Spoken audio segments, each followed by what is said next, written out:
Breaking news. Pakistan dealers flee after a killing for only £20. Yes, you heard that right. A man's life was traded for less than the cost of a takeaway. Because apparently counterfeit pocket change is now a trigger for international getaways. And somehow, the masterminds thought hopping on a plane to Pakistan would make everyone forget the blood on their hands.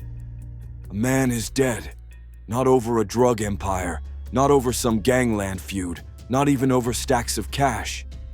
His life ended over a fake £20 note. That's right, less than the price of a takeaway, less than a casual night out. And the name behind this tragedy? Richard Hopley, a 43-year-old from Birmingham. He wasn't a gangster or a kingpin. He was a driver, a middleman, a man who struggled with addiction, but was known as a kind son to his family. He became the pawn in a game he never controlled, and his death was no accident. This was an orchestrated ambush, the kind of setup you would expect in a crime film, only this one ended with the killers fleeing halfway across the world to Pakistan. A human life reduced to pocket change. That is where the madness of this story begins. It all started with a simple exchange gone wrong. Nicholas Stallard, a man already circling the edges of crime, handed a counterfeit £20 note to a Birmingham drug dealer known only as Ace. Now Ace didn't deal with disrespect lightly, and Richard, being Ace's driver, often carried the burden of these shady transactions. The fake note was enough to spark chaos. Stallard felt he had been crossed, embarrassed even, and in the criminal underworld, embarrassment is treated like blood debt. Instead of swallowing his pride, Stallard decided revenge was the only answer. And revenge required company. He turned to Paul Hales, a 65-year-old seasoned enforcer, the kind of man whose age didn't stop him from wielding violence. Alongside him stood Ayub Khan, just 29, clever, calculating, with a talent for manipulation. Then there was Muhammad Qasim, only 24, young but already a trusted runner in the trade. Together, they formed a crew ready to turn a fake note into a real killing. What is shocking is how fast that tiny spark escalated into fire. A counterfeit note is usually a nuisance, something that gets brushed off or passed on. But in this world, it became a trigger for murder. It showed the volatility of street-level crime, where respect counts more than life, and £20 can be the difference between walking away and never coming home. Stallard's bruised ego and paranoia turned into a plot that would eventually collapse 4 lives and take one innocent life with it. And each man had a role. Khan was the architect. He drew up the plan, pulled the strings, and later tried to act like he was too simple to mastermind anything, comparing himself to some tragic fool. In reality, he was the brain. Qasim was the blade. He was handed the knife, trusted to use it, and when the time came, he did not hesitate. Then there were the older men, Stallard and Hales, the muscle. Intimidators, enforcers, willing to break windows, throw punches, and make sure fear filled the air. Different generations, same greed, same willingness to cross the line. 4 men from their 20s to their 60s, united not by loyalty or brotherhood, but by violence and arrogance. A counterfeit note became their excuse, and together they set out to rob, intimidate, and send a message.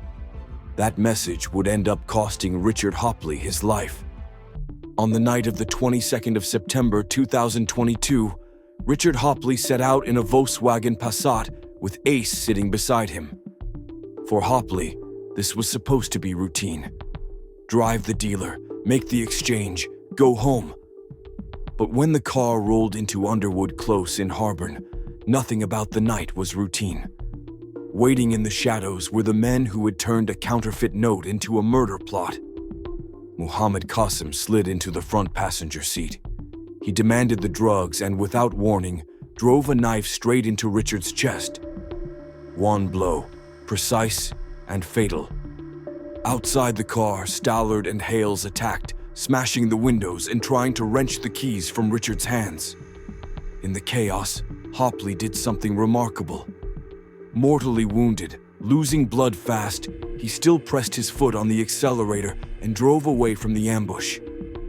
He made it only half a mile before crashing on Metley Lane, where he died at the wheel. His loyalty to Ace sealed his fate, while Ace himself vanished into thin air and has never been traced since. The killers thought they had created confusion, but technology had already started tightening the net. Police pieced the night together with brutal precision. CCTV cameras captured movements in and out of the street, showing the gang converging before and scattering after. Cell site analysis placed Khan and Kasim exactly where they said they had not been, their phones pinging from towers close to the crime scene. Witnesses who lived on the quiet street added what the cameras missed, recalling the sounds of glass breaking and shouting. Even the final crash of the Passat tied the timeline together. Richard's desperate attempt to escape matched perfectly with the gang's attack, leaving no doubt that this was a coordinated ambush. The killers thought they could vanish into the dark, but their digital footprint betrayed them at every step. Within days, the first cracks showed. Stallard and Hales were quickly arrested, their roles too visible to hide. But Khan and Kasim had other plans. They fled the country, boarding flights to Pakistan, convinced distance would erase suspicion. For a time, it looked like they had succeeded. But running does not last forever. In late 2023, Kasim returned to the UK, perhaps thinking enough time had passed. He was arrested almost immediately. Khan took longer, sneaking back in September 2023. He tried a different strategy, claiming he was too simple-minded to have led anything, presenting an IQ of 47 as proof. But the courts saw through him. Far from being a helpless fool, Khan was exposed as the architect, the man who set the plan in motion. His attempt to play vulnerable was nothing more than a performance, a calculated lie to dodge justice. It was almost insulting in its arrogance. Both men had once believed that fleeing to Pakistan would put them out of reach. Instead, they proved that borders cannot erase guilt, and lies cannot mask the truth. Justice in Birmingham came slowly but decisively. When the dust settled, the sentences were as shocking as the crime itself. Nicholas Stallard, 43, who helped set the ambush in motion, was handed 13 years for manslaughter and conspiracy.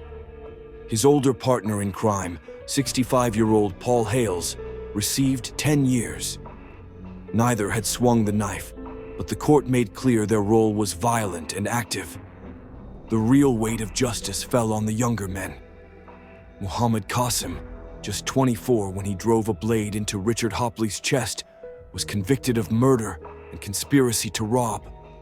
He will spend life in prison, serving at least 30 years before parole can even be considered. Then came Ayub Khan, the so-called mastermind who tried to present himself as a man of limited capacity.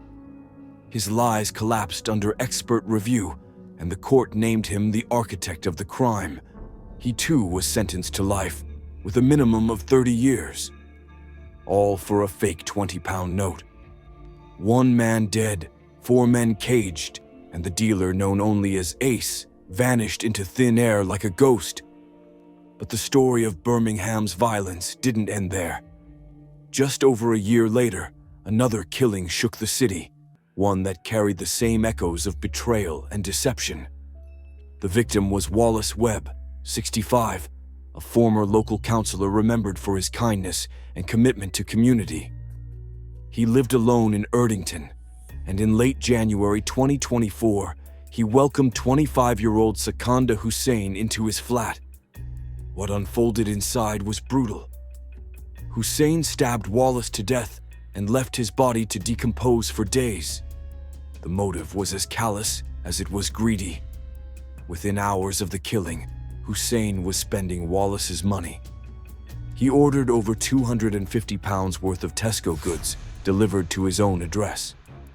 He ate takeaways from Big John's and sipped coffee from Costa, swiping his victims' bank cards like they were his own.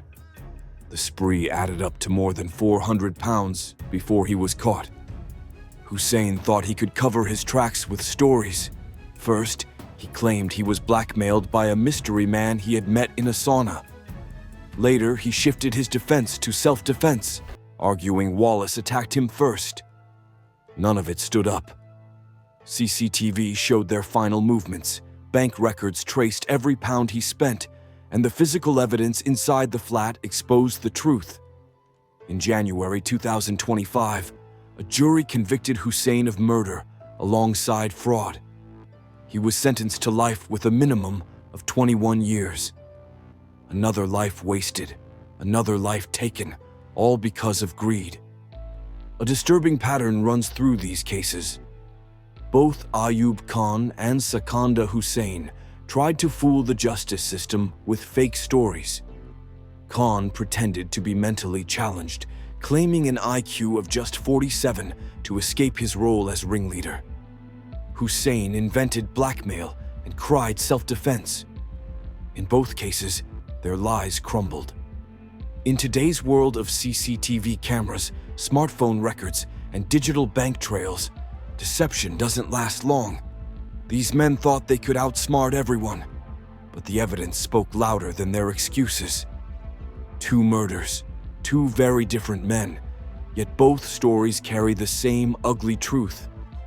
Richard Hopley lost his life over a fake 20-pound note, while Wallace Webb was killed after opening his home to someone he thought he could trust. At the heart of both killings were greed, lies, and manipulation. What the killers didn't count on was technology becoming the ultimate witness. CCTV, phones, and bank records sealed their fate. 2 men are dead. Their killers thought they were clever, but for less than the cost of a takeaway, their freedom is gone forever.